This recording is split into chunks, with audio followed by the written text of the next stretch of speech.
जब हम बात करते हैं उत्तराधिकार के कानून या सक्सेशन की, तो आज हमें याद रखना पड़ेगा कि आज भी हमारे देश में उत्तराधिकार के कानून पर्सनल लॉज गवर्न करते हैं। अब जब हम बात करेंगे यूनिफॉर्म सिविल कोड जो उत्तराखंड का भी बिल आया है, उसके अंदर एक कोशिश करी गई है कि इन सक्सेशन लॉज को, जो अलग अलग पर्सनल लॉज के सक्सेशन लॉज हैं, इनको कंबाइन कर कर एक स्ट्रीमलाइन प्रोसेस में लाने की कोशिश करी गई है।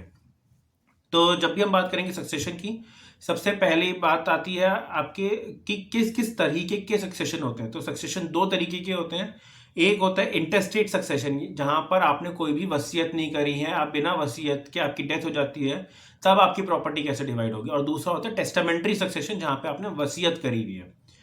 तो जब हम बात करते हैं पहली उसकी इंटेस्टेट सक्सेशन की, तो इन यूसीसी के कानून में, जैसे हिंदू लॉ में होता है कि वहाँ पे क्लास 1 क्लास 2 हायर्स हैं और फिर उसके बाद आपके अदर रिलेटिव्स आते हैं, तो उसी तरीके से अब यूनिफॉर्म सिविल कोड में भी क्लास 1 क्लास 2 हायर्स का प्रोविजन दिया गया है।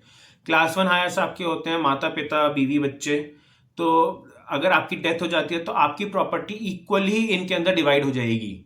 क्लास 2 हायर्स आपके आ जाते हैं कजिन्स, या जो है आपके जो भाई बहन हैं या उनके बच्चे, वो क्लास 2 हायर्स में आ जाते हैं। क्लास 3 हायर्स में आपके डिस्टेंट रिलेटिव्स आ जाते हैं, चाचा ताऊ आपके कजिन्स, ये सारे क्लास 3 हायर्स में आ जाते हैं।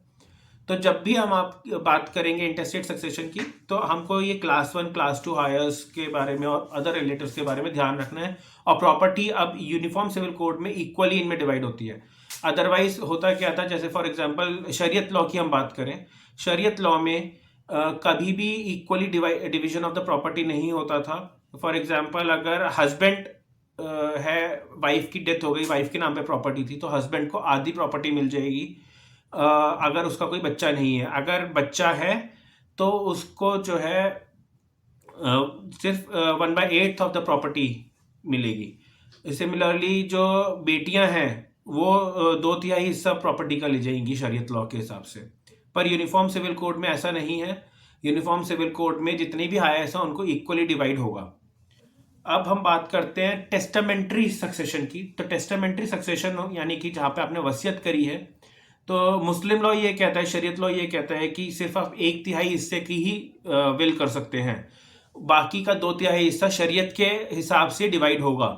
पर जो यूनिफॉर्म सिविल कोड है वो ये कहता है कि आप अपनी पूरी प्रॉपर्टी का विल कर सकते हैं, पूरी प्रॉपर्टी की वसीयत कर सकते हैं। आप जिसको देना चाहें आप दे सकते हैं अपने पूरी प्रॉपर्टी को। आपको 1/3 हिस्से के ऊपर रिस्ट्रिक्ट होकर नहीं रहना है।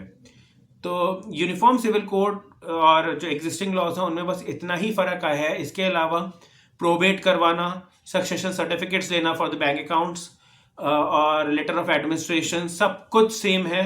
प्रॉपर्टी को कैसे प्रोटेक्ट करना है, राइट्स ऑफ द माइनर या rights of the unborn child, वो सब कुछ सेम है। पर सिर्फ इसमें एक जो प्रॉपर्टी का डिवीजन था उसके ऊपर ही जो थोड़े बहुत एनॉमलीज थी, थोड़े बहुत डिफिकल्टीज थी, उनको रिमूव करा गया है। अगर आपका कोई भी डाउट है तो आप प्लीज़ कमेंट सेक्शन में ज़रूर पूछें। Thank you.